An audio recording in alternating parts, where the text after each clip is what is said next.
2024 का लोकसभा चुनाव देश में निर्णायक भूमिका आने वाले दिनों की नीतियों को बनाने में करेगा। और इन बातों को समझने के लिए, समझाने के लिए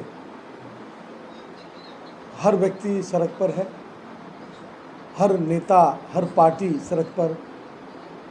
आज राष्ट्रीय जनता दल और महागठबंधन की जो ताकतें हैं जनता के बीच हैं और जनता दो कदम नेताओं से आगे है।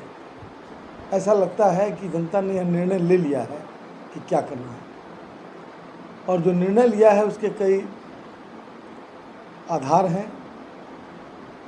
जैसे कि जनता को यह महसूस हो रहा है कि पिछले दिनों संविधान के साथ छेड़छाड़ हुआ है। आरक्षण नीतियों में बदलाव के संकेत किसी न किसी तरह से भारतीय जनता पार्टी और आरएसएस की जो सरकार है वो पिछले दिनों में देती रही है, और विकास उनका मुद्दा है ही नहीं।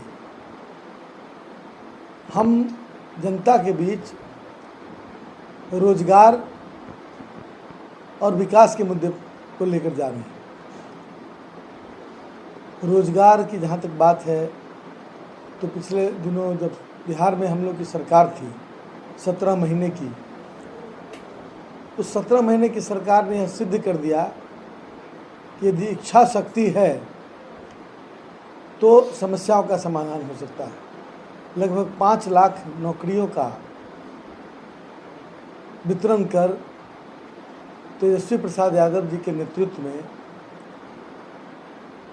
एक ट्रेलर दिखाया गया जिसकी फिल्म अभी बाकी है। जनता उस फिल्म को देखना चाहती है कि यदि फुल फ्लेजेड सरकार में आवेंगे तो नौकरियों की बाढ़ आएगी। उसी तरह केंद्र में यदि सरकार बनी हमारी तो लगभग 1 करोड़ सरकारी नौकरी देने का संकल्प लिया गया है हमारे पार्टी के द्वारा और हमारे नेता तेजस्वी प्रसाद यादव के द्वारा। आज सारण की धरती पर हम लोग आए हैं। पहले ही जननायक कर्पूरी ठाकुर की धरती समस्तीपुर और उजियारपुर में हम लोगों ने जंग को अंजाम दिया है, और वहाँ का ट्रेंड देखकर लगता है कि जनता हम लोगों से 10 कदम आगे है और वह जानती है कि उन्हें क्या करना है।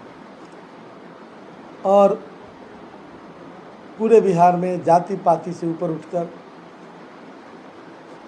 विचारधारा की लड़ाई जनता लड़ रही है। यह देश आगे तानाशाहों के हाथ रह न जाए और उस देश के संविधान में तोड़ मरोड़ न हो, ताकि नागरिक के जन अधिकारों को लेकर कोई असुरक्षा की भावना न रहे और आरक्षण के अधिकार समाप्त न हो। ये तमाम चीज़ें जनता अपने तरफ सोच रही है और उसके हिसाब से सब लोगों ने, मैं अपील भी करता हूँ यहाँ की आवाम से कि अपना एक एक वोट इकट्ठा करें और समाजवादी विचारों का जो गठबंधन है, इंडिया गठबंधन, उसके उम्मीदवार, उस इंडिया गठबंधन समर्थित राष्ट्रीय जनता दल के उम्मीदवार आदरणीय रोहिणी आचार्य जी को वोट देकर उन्हें भारी बहुमत से विजयी बनावे, ताकि पूरी पार्टी जनता के मनोभाव के हिसाब से केंद्र में सरकार बना सके और यहाँ पर आलोक मेहता के हाथों को भी मजबूत कर सके, तेजस्वी प्रसाद यादव के हाथों को मजबूत कर सके, ताकि आने वाले दिनों की सियासत में अपनी महत्वपूर्ण भूमिका हम लोग आप लोग के आशीर्वाद से निभा सकें।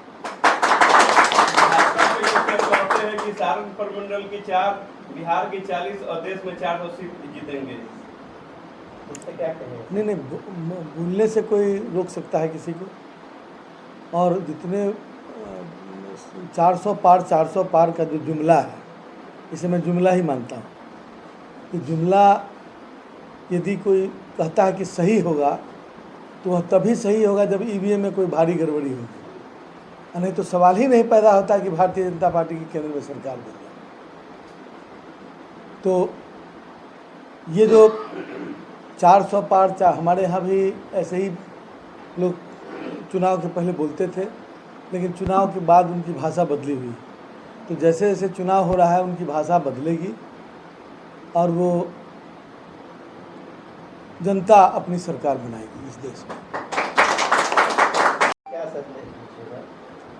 जाते जाते मतलब अभी तो हम यहीं हैं और यहाँ की आवाम जो है बहुत प्रबुद्ध आवाम है। यह एक क्रांतिकारी धरती रही है। जयप्रकाश नारायण से लेकर और डॉक्टर राजेंद्र प्रसाद तक, इन सबों ने देश की आज़ादी में जितनी हिस्सेदारी दी, आज़ादी के बाद जो देश को संभालना होता है उसमें उनका योगदान रहा है। भारतीय जनता पार्टी के पास कोई सॉलिड कारण नहीं है, कोई सॉलिड विज़न नहीं है, कोई सॉलिड एजेंडा नहीं है जिसके आधार पर अब वो देश की जनता से वोट पाएं। 10 वर्ष काफ़ी होते हैं लोगों को समझने के लिए कि इस सरकार ने क्या किया। इसलिए मैं समझता हूँ कि प्रचार प्रसार तो एक फॉर्मेलिटी है। जनता की समझ में आ चुका है कि इस देश में 10 वर्षों तक जनता को गफलत में रखा गया और जब कभी भी विकास की बात हुई, विकास की श्रृंखला शुरू करने की बात तब होती जब बिहार को विशेष राज्य का दर्जा दे दिया गया होता, जिसका वादा भारतीय जनता पार्टी ने किया था। और 15 लाख रुपया और 2 करोड़ रोजगार को तो वो जुमला करार दे चुके हैं लोग। तो अब कौन सी, आखिर किस आधार पर वो वोट मांग रहे हैं, ये सवाल उनसे पूछा जाना चाहिए। क्या मंदिर बनने से पहले हम लोग पूजा नहीं करते थे? क्या हिंदू समाज के लोग पूजा नहीं करते थे? तो इस तरह की जो एजेंडा को क्रिएट करने की कोशिश की जा रही है, इसकी मैं तीखी भर्त्सना करता हूँ, क्योंकि धर्म का स्थान राजनीति की अपेक्षा बहुत ऊपर है। धर्म का